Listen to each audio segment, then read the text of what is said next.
வானிலை தொடர்பான அண்மை செய்தியை பார்க்கிறோம்.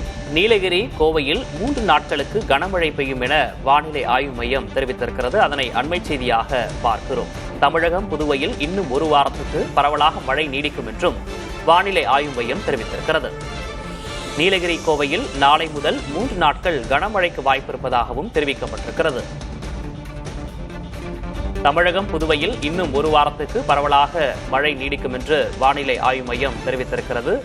குறிப்பாக நீலகிரி மற்றும் கோவையில் 3 நாட்களுக்கு கனமழை இருக்கும் என்றும் வானிலை ஆய்வு மையம் தெரிவித்திருக்கிறது.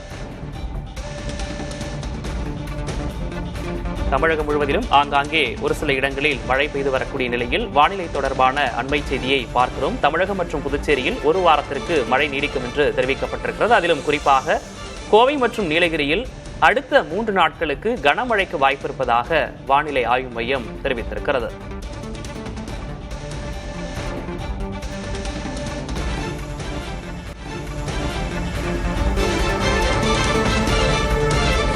வானிலை தொடர்பான அண்மை செய்தியை பார்க்கிறோம். நீலகிரி, கோவையில் 3 நாட்களுக்கு கனமழை பெய்யும் என வானிலை ஆய்வு மையம் தெரிவித்திருக்கிறது. அதனை அண்மை செய்தியாக பார்க்கிறோம். தமிழகம், புதுவையில் இன்னும் ஒரு வாரத்துக்கு பரவலாக மழை நீடிக்கும் என்றும் வானிலை ஆய்வு மையம் தெரிவித்திருக்கிறது. நீலகிரி, கோவையில் நாளை முதல் 3 நாட்கள் கனமழைக்கு வாய்ப்பிருப்பதாகவும் தெரிவிக்கப்பட்டிருக்கிறது.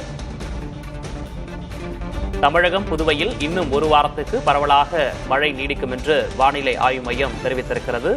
குறிப்பாக நீலகிரி மற்றும் கோவையில் 3 நாட்களுக்கு கனமழை இருக்கும் என்றும் வானிலை ஆய்வு மையம் தெரிவித்திருக்கிறது.